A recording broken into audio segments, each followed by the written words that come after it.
আমার নাম শ্যামলী আক্তার। আমি ১৪ নম্বর সেক্টর কার্টুন ফ্যাক্টরির সামনে থাকি। আমার বাসায় আমার ৩ মেয়ে এবং আমার শাশুড়ি আমার সাথেই থাকে।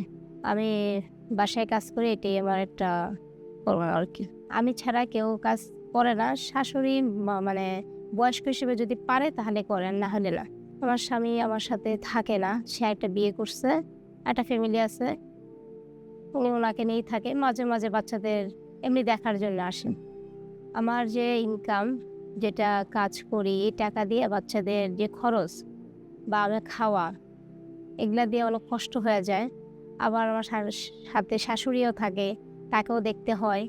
যেমন তার একটা অসুস্থ ব্যাপার আছে বা বয়স্ক মানুষ, সে তো ওরকম কোনো কাজ করতে পারে না। এই আর কি, সব মিলাইয়া যা টাকা ইনকাম করি এটা দিয়া কোনোরকম খায়া বাচ্চাদের পিছনে খরচ করতে খুব কষ্ট হয়ে যায়। আমার ছেলে তো কোনো দেখা দেখে না আমার পাশে। বউ খুব বেশি হলে দেখাদেখি করে না। ও বাজারঘাট বেশি দেয় না। বাচ্চা-কাচ্চার বেশি এটা খোঁজ খবর নেয় না। মাও খোঁজ নেয় না, বউরও খোঁজ নেয় না। চলে গেছে।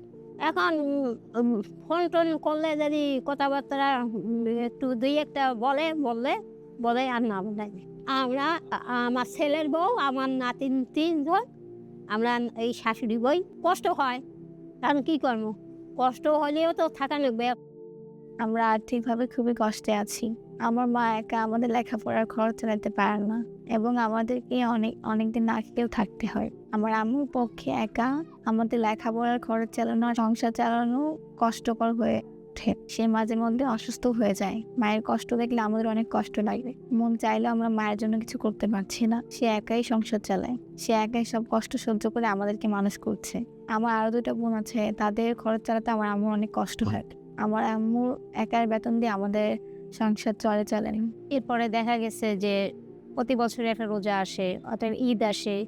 সব মিলাইয়া দেখা যায় দিনগুলো খুব খারাপ কাটে। খুব একটা হাসি খুশি কাটাতে পারি না। বাচ্চা-কাচ্চা খুশি করতে পারি না ঈদে। প্রতি ঈদেই বাচ্চারা যে জিনিসগুলো চায়, হয়তো খুব বেশি দিতে পারবো না, অল্পর ভেতরেও খুশি করতে পারি না। রমজানে এমনও দিন গেছে যে আমরা না খেয়ে রোজা রাখছি। বাচ্চারা যখন আমার কাছে কিছু চায়, আমি দিতে পারি না, তখন কান্না করে আমার খুব কষ্ট লাগে। এটা বলার মতন না, খুব খারাপ লাগে। আমার স্বামী তো আমাকে ফালায় রেখে চলে গেছে। বাচ্চাগুলাকে নিয়ে আমি নিঃস্বর মতনই চলাফেরা করি। আমার বাচ্চাগুলি লেখাপড়া করে। কিছুদিন পরে হয়তোবা পড়ালেখাটাও করাতে পারবো না টাকার সমস্যার কারণে। কারণ এতটাই আমার অবস্থা এখন খারাপ। হয়তো খাওয়াইলে পড়াইতে পারবো না, পড়াইলে খাওয়াইতে পারবো না। তবু আল্লাহ ভরসা, আল্লাহ যে কোনো একটা উছিলায় কোনো রকম দিন পার করতে